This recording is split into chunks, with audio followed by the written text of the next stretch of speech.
अस्सलाम वालेकुम dear students. कैसे हैं आप सब? उम्मीद करता हूँ खैरियत से होंगे। मैं हूँ मुज़फ़्फ़र रियाज़ और आप देख रहे हैं मेरा यूट्यूब चैनल हिसाबिस्तान, जहाँ पे आपको मैथ्स और फिज़िक्स से रिलेटेड लेक्चर्स फ्राहम किए जाते हैं। आज के लेक्चर में हम 10th क्लास के मैथ के एक्सरसाइज नंबर 2.4 का क्वेश्चन नंबर 3 हल करेंगे। तो आइए आज का काम शुरू करते हैं। If alpha and beta are the roots of the equation lx square plus mx plus n is equal to 0, then find the values of alpha cube into beta square plus alpha square into beta cube। यानी कि हमारे पास equation के roots हैं alpha और beta, और equation क्या है हमारे पास L x square plus M x plus N is equal to 0। ठीक है, ये हमारे पास इक्वेशन है। तो हमने वैल्यू फाइंड करनी है अल्फा क्यूब ज़रब beta square plus alpha square plus into beta cube. ठीक है, तो इनकी हमने वैल्यूज़ फाइंड करनी है। तो आइए आज का काम शुरू करते हैं, देखते हैं, इसको हल करते हैं, सॉल्यूशन में आ जाएं। अब यहाँ पे जो है आपको पता है कि हमारे पास जो इक्वेशन है वो है L x square plus M x plus N is equal to 0। उसको हम कंपेयर करते हैं स्टैंडर्ड क्वाड्रेटिक इक्वेशन से, तो हमारे पास ए की वैल्यू आ जाएगी एल। ठीक है, ये देखें ना, ये हमारे पास जो एक्स स्क्वायर के साथ कोफिशिएंट है एल है। ठीक है, तो ए के इक्वल आ जाएगा एल। ठीक है, उसके बाद बी की अगर हम वैल्यू देखें तो बी हमारे पास इक्वल आ जाएगा एम के। ठीक है, एक्स का कोफिशिएंट क्या है एम, और यहाँ पे हमारे पास जो कांस्टेंट है हमारे पास एन। ठीक है, तो ये हमारे पास जो है ये ए की वैल्यू आ गई एल, बी की आ गई एम, और सी इक्वल आ जाएगा एन के। ठीक है, अब हम सम ऑफ रूट्स निकालते हैं, रूट्स का मजमुआ। ठीक है, उसके बाद हम प्रोडक्ट निकालेंगे। ठीक है, यानी कि ये हमारे पास आ जाएगा सम ऑफ रूट्स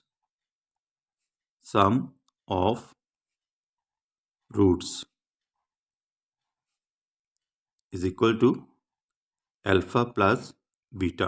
ठीक है, क्योंकि अल्फा और बीटा हमारे पास रूट्स हैं इस इक्वेशन के। ठीक है, तो अल्फा प्लस बीटा हम मालूम करेंगे, ये किसके इक्वल आएगा माइनस बी डिवाइडेड बाय ए। ठीक है, हमारे पास सम ऑफ रूट जो है ये किसके इक्वल है माइनस बी डिवाइडेड बाय ए के इक्वल है। तो अब हम वैल्यूज पुट कर देते हैं। बी की वैल्यू हमारे पास थी एन एम, तो ये माइनस एम आ जाएगा हमारे पास, और ए की वैल्यू है हमारे पास एल। ठीक है, तो हमारे पास जो सम ऑफ रूट्स है यानी कि अल्फा प्लस बीटा है वो किसके इक्वल आ जाएगा minus M divided by L के। ठीक है, अब हम रूट्स का प्रोडक्ट निकालते हैं, रूट्स का हाथ से ज़रब। ठीक है, प्रोडक्ट ऑफ रूट्स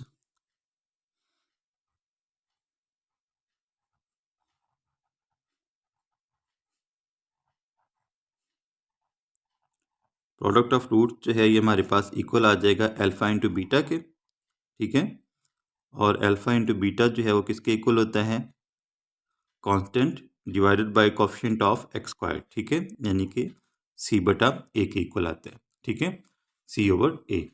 तो वैल्यूज पुट कर दें, सी की वैल्यू हमारे पास थी N.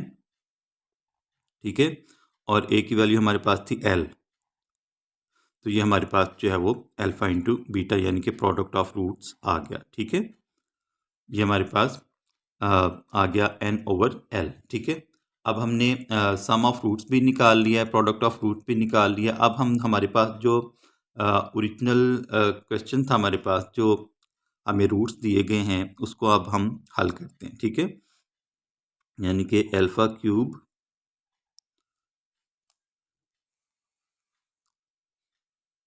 Into beta square plus alpha square into beta cube. ठीक है, इसको हम हल करते हैं। अब बेटे देखें ज़रा, इसमें आपने क्या करना है, यहाँ पे हम कॉमन ले सकते हैं। ये देखें, मैक्सिमम पावर आपने जो मिनिमम पावर है ना वो आपने देखनी है कि अल्फ़ा की मिनिमम पावर कौन सी है और बीटा की मिनिमम पावर कौन सी है। जब भी हम एलसीएम लेंगे या कॉमन लेंगे, जब भी हम कॉमन लेंगे तो उसमें हम देखेंगे कि जो मिनिमम पावर है वो कौन सी है। ठीक है, तो हमारे पास यहाँ पे जो स्क्वायर है ना, ठीक है, वो मिनिमम पावर है, ठीक है। दो जो है 2 मिनिमम पावर है, तो हम यहाँ पे दोनों की जो मिनिमम पावर है वो ले लेंगे, ठीक है। एक्सपोनेंट ले लेंगे, alpha square into beta square, ये हम कॉमन ले लेते हैं। तो alpha cube into beta square को जब हम अल्फा स्क्वायर बीटा स्क्वायर पे डिवाइड करेंगे, बीटा स्क्वायर से कैंसिल आउट हो जाएगा, ठीक है। तो अल्फा क्यूब को जब हम अल्फा स्क्वायर पे डिवाइड करेंगे तो हमारे पास अल्फा जो है वो बाकी बच जाएगा, ठीक है। इसी तरह यहाँ पे देखें, alpha square into beta cube को जब हम alpha square into beta square पे डिवाइड करेंगे तो हमारे पास जो है वो अल्फा स्क्वायर से कैंसिल हो जाएगा, ठीक है। तो ये हमारे पास बीटा जो है वो यहाँ पे बच जाएगा, ठीक है। तो इसको हम जो है इस तरह लिख लेंगे, ये जो हमारे पास दोनों के स्क्वायर्स हैं, ठीक है, यानी कि alpha square into beta square, इसको हम होल स्क्वायर कर लेते हैं, ठीक है। Alpha into beta whole square into alpha plus beta, ठीक है। अब हम क्या करेंगे, हम वैल्यूज पुट कर देंगे, ठीक है। तो अल्फा बीटा की हमारे पास वैल्यू क्या थी, वो थी हमारे पास n/l, ठीक है, n/l।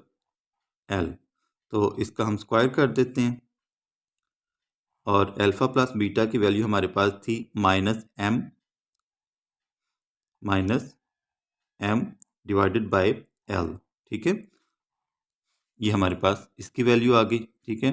तो अब हम ये जो स्क्वायर है इसको हल कर लेते हैं, या ये देख लें, ये इक्वल आ जाएगा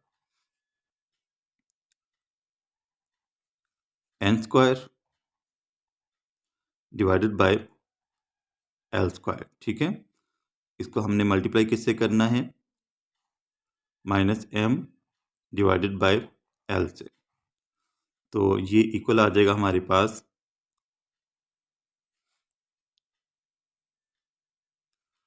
-m n square divided by l cube, ठीक है। ये देखें, l स्क्वायर है, इसको हम l से मल्टीप्लाई करेंगे। जब भी हम अलजेब्रा में मल्टीप्लाई करते हैं, जो एक्सपोनेंट्स होते हैं वो ऐड हो जाते हैं, ठीक है। जो पावर्स होती हैं वो ऐड हो जाती हैं। 2 + 1 = 3, तो ये हमारे पास क्यूब आ जाएगा, ठीक है। तो ये हमने वैल्यूज मालूम कर ली, ये हमारा आंसर आ जाएगा, ठीक है। आंसर में क्या आ गया हमारे पास, जब हमने alpha cube into beta square plus alpha square into beta cube को हल किया, और इक्वेशन थी हमारे पास LX² + MX + N, तो उसको हमने हल किया, तो हमारे पास क्या आंसर आ गया, -mn² divided by l cube, ठीक है। ये हमारा फर्स्ट पार्ट हल हो गया। अब हम सेकंड पार्ट की तरफ चलते हैं। इसी क्वेश्चन का सेकंड पार्ट है हमारे पास। इसमें हमने वैल्यू फाइंड करनी है किसकी, 1 divided by alpha square plus 1 divided by beta square. तो हमने इसकी जो है वो वैल्यूज फाइंड करनी है, ठीक है। हमारे पास इक्वेशन वही है जो हमने पीछे इस्तेमाल की, ठीक है। तो सबसे पहले हम क्या करेंगे, इसमें हम वही इक्वेशन को हमने कंपेयर किया, तो हमारे पास आ जाएगा, ए की वैल्यू हमारे पास आ जाएगी एल के इक्वल, ठीक है। बी की वैल्यू अगर हम देखें तो वो हमारे पास आ जाएगी एम के इक्वल, और कांस्टेंट क्या था हमारे पास, कांस्टेंट था हमारे पास एन, ठीक है। तो हम क्या करेंगे, सम ऑफ रूट्स लेते हैं पहले, सम ऑफ रूट्स, ठीक है। क्योंकि हमारे पास अल्फ़ा और बीटा जो हैं वो इस इक्वेशन के रूट्स हैं, तो हम इनको ऐड कर देंगे, अल्फ़ा प्लस बीटा, ठीक है। ये किसके इक्वल है, -b डिवाइडेड बाय a, ठीक है। Coefficient of x divided by coefficient of x², ठीक है। तो हमारे पास जो b की वैल्यू थी वो क्या थी, m, तो साथ हम साइन लगा देंगे माइनस का, और इसको डिवाइड कर देंगे l से, ठीक है। तो ये हमारे पास जो है वो सम ऑफ रूट्स आ गया, ठीक है, अल्फ़ा प्लस बीटा। अब हम प्रोडक्ट ऑफ रूट्स यानी कि रूट्स का हासिल ज़रब निकालेंगे। ठीक है, वो फाइंड कर लेते हैं। प्रोडक्ट ऑफ रूट्स, तो ये हमारे पास इक्वल आ जाएगा किसके, ये इक्वल है सी डिवाइडेड बाय ए के। ठीक है, यानी कि हमारे पास जो कांस्टेंट है, कांस्टेंट वैल्यू हमारे पास है, उसको हम डिवाइड कर देंगे ए से। ठीक है, अब कांस्टेंट वैल्यू हमारे पास क्या थी, एन, तो सी की जगह पे हम एन पुट कर देंगे। ठीक है, और ए की जगह पे एल। ठीक है, तो प्रोडक्ट ऑफ रूट जो है यानी कि अल्फा इंटू बीटा किसके इक्वल आ जाएगा, एन ओवर एल के। ठीक हो गया। अब हम जो हमारे पास क्वेश्चन दिया गया है उसको हम उसके रूट्स लेते हैं। ठीक है, ये हमारे पास है 1 over alpha square plus 1 over beta square. ठीक है, इसको हम हल करेंगे एलसीएम लेके। ठीक है, फ्रैक्शंस हैं दोनों, तो फ्रैक्शंस को हम, फ्रैक्शंस में अगर प्लस या माइनस का साइन आ रहा है तो हम ज़्यादातर क्या करते हैं, एलसीएम लेके हल करते हैं। ठीक है, मोस्टली हम इसी तरह काम करते हैं। तो हमारे पास एलसीएम क्या आएगा, अल्फा स्क्वायर बीटा स्क्वायर को हम मल्टीप्लाई कर देंगे, तो ये हमारे पास आ जाएगा alpha square into beta square. ठीक है, अब हम अल्फा स्क्वायर बीटा स्क्वायर को जब अल्फा स्क्वायर पे डिवाइड करेंगे, अल्फा स्क्वायर से कैंसिल हो जाएगा, तो हमारे पास बीटा स्क्वायर बच जाएगा। बीटा स्क्वायर को 1 से मल्टीप्लाई करें तो हमारे पास बीटा स्क्वायर ही आ जाएगा। ठीक है, इसी तरह यहाँ पे जो है वो बीटा स्क्वायर कैंसिल हो जाएगा और अल्फा स्क्वायर आ जाएगा। इसको हम अब रीअरेंज कर लेते हैं, यानी कि हम अल्फा स्क्वायर को पहले लिख लेते हैं। ठीक है, alpha square plus beta square divided by alpha square into beta square. ठीक है, अब ये आपको फॉर्मूला याद होगा, ये हमारे पास फॉर्मूला होता है। मैं इसके लिए लिख देता हूँ, ये आपने क्वेश्चन में नहीं लिखना, अगर लिखना चाहें फिर भी कोई मसला नहीं। आपको पता है हम लिखते हैं a plus B whole square is equal to a square plus b square plus 2ab। ठीक है, बस आपने ये फॉर्मूला, आपको ये तो आपको याद ही होगा। ठीक है, इसी हिसाब से आपने देखना है। ठीक है, अब ये हमारे पास है alpha square plus beta square.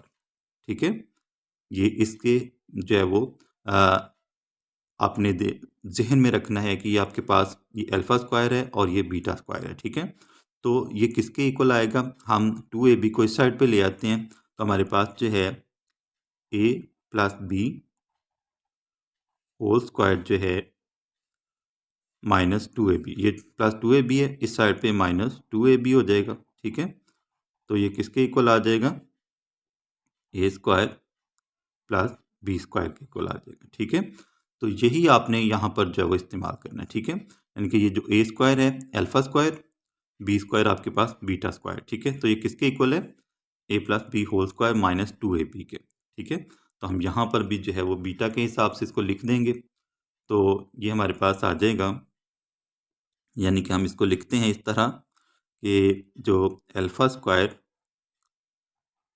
Plus beta square है, और इसको हम डिवाइड करते हैं alpha square into beta square से, इसको हम इकट्ठा लिख लेते हैं। ठीक है, जो है वो होल स्क्वायर कर लेते हैं अल्फा बीटा का, तो alpha square plus beta square हमारे पास किसके इक्वल आ जाएगा, alpha plus beta whole square. ठीक है, -2 अल्फा इंटू बीटा। ठीक है, divided by alpha into beta whole square. तो अब हम जो है वो वैल्यूज पुट कर देते हैं।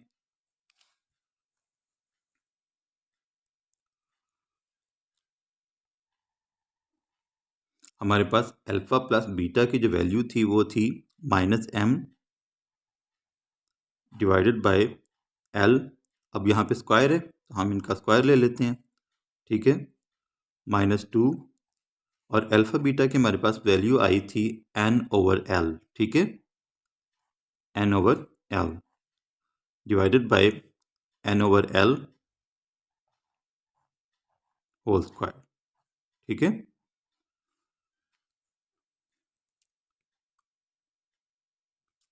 अब ये स्क्वायर है तो माइनस माइनस प्लस हो जाएगा, ठीक है। ये आ जाएगा हमारे पास m² divided by l² -2 into n/l divided by n² divided by l², ठीक है। ये हमारे पास आंसर में आ रहे हैं, ठीक है। अभी हम इसको मज़ीद हल करेंगे तो ये हमारे पास आ जाएगा। अब यहाँ पे हम जो न्यूमरेटर है और डिनोमिनेटर है इन दोनों को हम l² से मल्टीप्लाई कर देते हैं, ठीक है। किससे? l² से। तो ये हमारे पास आ जाएगा, पहले इसको करें, l² multiplied by m² divided by l², ठीक है, -2 n डिवाइडेड बाय l, इसको भी मल्टीप्लाई कर दें l² से, ठीक है। और ये हमारे पास जो डिनोमिनेटर था n² डिवाइडेड बाय l², इसको भी हम l² से मल्टीप्लाई कर देंगे, ठीक है। तो अब देखें ये जो l² है इससे कैंसिल आउट हो जाएगा, ठीक है। l जो है ये पावर एक एक्सपोनेंट जो कम हो जाएगा, यानी कि ये l आ जाएगा, ठीक है। और ये l² से कैंसिल आएगा, ठीक है। तो हमारे पास जो आंसर आ रहा है इसका वो आ जाएगा m², यहाँ पे हमारे पास m² बचा, ठीक है, m² -2nl, ठीक है, 2nl डिवाइडेड बाय n², ठीक है। तो ये हमारे पास जो है वो आंसर आ जाएगा। इसको अगर आप दूसरी तरह लिखना चाहें तो आप जो है वो 1/n² करके इसको जो है वो m² -2nl लिख सकते हैं, ठीक है। तो ये हमारा जो क्वेश्चन नंबर 3 था उसका सेकंड पार्ट हल हो गया। तो इस तरह जो है वो हमारी एक्सरसाइज नंबर 2.4 कंप्लीट हो गई। उम्मीद करता हूँ आपको आज का लेक्चर बहुत ज़्यादा पसंद आया होगा। अगर पसंद आया हो मेरी वीडियो को लाइक तो आपने कर ही दिया होगा, मेरे चैनल को ज़रूर सब्सक्राइब कीजिएगा। इंशाअल्लाह आपसे अगले लेक्चर में मुलाकात होगी, तब तक के लिए अल्लाह हाफिज़।